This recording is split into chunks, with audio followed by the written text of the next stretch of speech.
Hi అండి, అందరికీ నమస్కారం. Welcome to my YouTube channel Sowji Krish.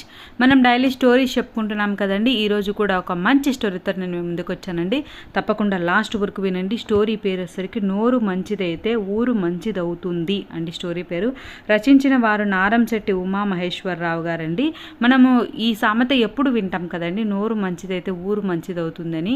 ఇప్పుడు మీరు స్టోరీ రూపంలో చెప్పొచ్చండి. ఎవరికి చెప్పాలన్నా చెప్పొచ్చు, మీ పిల్లలకి చెప్పొచ్చు, ఎవరికైనా చెప్పొచ్చండి. స్టోరీ రూపంలో చెప్తే ప్రతి ఒక్కరూ బాగా వింటారండి, తెలుసుకుంటారండి దీని గురించి. ఇప్పుడు మనం స్టోరీలోకి వెళ్దాం. సిద్ధయ్యది పార్వతీపురం. తోపుడు బండిపై కూరగాయలు అమ్ముతుంటాడు. అతడికి 2 కొడుకులు, మురళి, సారథి. ఒకరోజు కొడుకులని పిలిచి, మనవి పేద బ్రతుకులు, మిమ్మల్ని చూస్తుంటేనే నాకు భయమేస్తుంది. పెద్దలను గౌరవించడం నేర్చుకోవాలి, మంచితనం అలవర్చుకోవాలి అని చెప్పాడు తండ్రి. కానీ వారు ఆ మాటలను ఏమాత్రం పట్టించుకోలేదు. ఒకసారి తన కొడుకుల గురించి పొరుగు ఇంట్లో ఉండే మాస్టర్కు చెప్పాడు సిద్ధయ్య.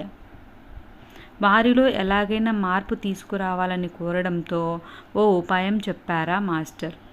దాంతో ఆ మరుసటి రోజు ఉదయం కొడుకులతో, ఈరోజు అమ్మకానికి కాయగూరలు, ఆకుకూరలు, పండ్లు తీసుకొచ్చాను. కానీ నాకు ఒంట్లో బాగోలేదు. మీరిద్దరూ వెళ్ళి అమ్ముకుని రండి. నోరు మంచిదైతే ఊరు మంచిదవుతుందనే సామెత నేను చెప్పే ధరలను గుర్తుపెట్టుకొని సరుకుల్ని అమ్మండి అని వివరించాడు ఆయన.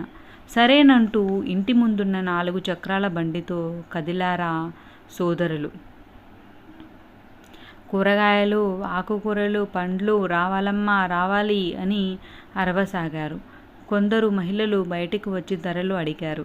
తండ్రి చెప్పిన రేట్లనే వాళ్లకు చెప్పారు. మరీ అంత ఎక్కువ చెబితే ఎలా? కేజీకి 20 చొప్పున తగ్గిస్తే తీసుకుంటామన్నారు. కుదరదు అన్నాడు మురళి. ఇవి పెరట్లో కాసినవి కావు, మేము కొన్నవే అంటూ కోప్పడ్డాడు సారథి. దాంతో వాళ్ళు ఏమీ కొనకుండానే ఇళ్లలోకి వెళ్ళిపోయారు. అలా పక్క వీధిలోకి వెళ్ళిందా బండి. అక్కడి వాళ్ళు చుట్టూ చేరి సరుకుల తాజాదనం పరీక్షించారు. బాగానే ఉన్నాయి, కానీ ధర ఎక్కువ చెబుతున్నారు. తూకమైనా సరిగ్గా ఇస్తారా లేదా అని ప్రశ్నించారు. ఆ మాటతో మురళికి కోపం వచ్చింది.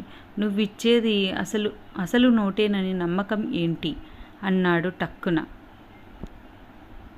అక్కడా వ్యాపారం సాగలేదు. మొత్తానికి ఒక్క సరుకు అమ్మకుండా ఇంటికి తిరిగి వచ్చారు. ఉసూరుమంటూ తిరిగి వచ్చిన కొడుకుల్ని చూసిన సిద్ధయ్య, నోటి దురుసుతో వ్యాపారం పాడు చేసి ఉంటారు. ముందు నుంచి మొత్తుకుంటూనే ఉన్నాను, మీరు వినిపించుకుంటేగా అని కోప్పడ్డాడు.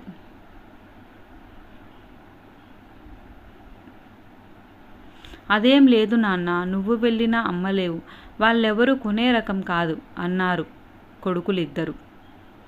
నేను సరుకంతా అమ్మేసి వస్తే నా మాట వింటారా అని అడిగాడు తండ్రి. కొడుకులు అలాగే అన్నారు.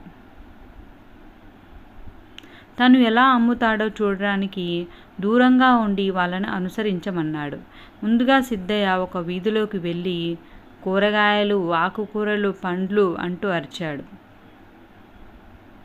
ఒక మహిళ బయటకు వచ్చి, ఉదయం ఎవరో 2 కుర్రాళ్ళు వచ్చారు, నీకంటే ధర తక్కువే చెప్పారు, నువ్వు ఆ ధరకు ఇస్తేనే కొంటాం అంది. బంగారం లాంటి మీ చేత్తో బోని కొట్టండమ్మా, ధరదేముంది అని సిద్ధయ్య చెప్పేసరికి మారు మాట్లాడకుండా అడిగిన డబ్బిచ్చి కొనుక్కుందామె. అలా బండి పక్క వీధిలోకి వెళ్ళిందో లేదో ఓ మహిళ వచ్చి కూరగాయలు నాణ్యత చూడసాగింది. మీరు నా దగ్గర కొన్నారంటే వీధిలో వాళ్ళంతా కొంటారమ్మా, మీకు తగ్గిస్తే వాళ్ళకి తగ్గించాలి, దయచేసి ధర తగ్గించమని అడగకండి అమ్మా అన్నాడు సిద్ధయ్య. దాంతో ఆమె మారు మాట్లాడకుండా సరుకులు కొనుక్కొని వెళ్ళింది. అలా ఒక్కొక్కరితో ఒక్కోలా మాట్లాడుతూ సరుకు మొత్తాన్ని అమ్మేసిన తండ్రిని చూసిన కొడుకులు ఆశ్చర్యపోయారు. అన్నింటికీ మన మాట తీరే ముఖ్యమని ఇప్పటికైనా ఒప్పుకుంటారా అని సిద్ధయ్య అడగగానే అయిష్టంగానే తలాడించారు ఇద్దరు. మనం మాట్లాడే స్నేహపూర్వకమైన మాట మిత్రుల్ని, ద్వేషపూరితమైన మాట శత్రువుల్ని ఇస్తుంది. పొగరుబోతు మాటలు మనుషుల్ని దూరం చేస్తాయని హితబోధ చేశాడు తండ్రి. అప్పటి నుంచి మురళి సారథిలో సారథి మాట తీరు ప్రవర్తనలో మార్పు వచ్చింది. అది చూసి మాస్టర్కి కృతజ్ఞతలు చెప్పుకున్నాడు సిద్ధయ్య. విన్నారు కదండి, స్టోరీ చాలా బాగుంది కదండి. మనం మాట్లాడే మాట తీరును బట్టే మనకి ఎలా ఉంటుంది అనేది తెలుస్తుందండి. మనం మంచిగా మాట్లాడాలనుకో మనకు మంచి జరుగుతుందండి. మనం ద్వేషంగా మాట్లాడితే మనకి శత్రువులే మిగులుతారు. ఏదైనా సరే స్నేహపూర్వకంగా మాట్లాడితే మనకు అందరూ మిత్రులుగానే ఉంటారు అని చెప్పి ఈ స్టోరీలో చాలా బాగా వివరించారండి. స్టోరీ నాకైతే చాలా బాగా నచ్చింది. మీకు ఎలా ఉందో తప్పకుండా కామెంట్ చేయండి. ఈ స్టోరీ నచ్చినట్లయితే తప్పకుండా లైక్ చేయండి, షేర్ చేయండి, సబ్స్క్రైబ్ చేయండి. ఇప్పటివరకు సబ్స్క్రైబ్ చేసుకుని వాళ్ళు ఎవరైనా ఉంటే తప్పకుండా సబ్స్క్రైబ్ చేసుకోండి. నా ఛానల్ ప్లేలిస్ట్లో మంచి మంచి స్టోరీస్ ఉన్నాయి అండి, అవి కూడా వినండి. మీకు ఎలా ఉన్నాయి తప్పకుండా కామెంట్ చేయండి. మీకు అసలు ఈ స్టోరీస్ నచ్చుతున్నాయో లేదో కూడా తప్పకుండా కామెంట్ చేయండి. మీరు చెప్పేదాన్ని బట్టి ఈ స్టోరీస్ మార్చేదానికి కూడా నేను ట్రై చేస్తాను.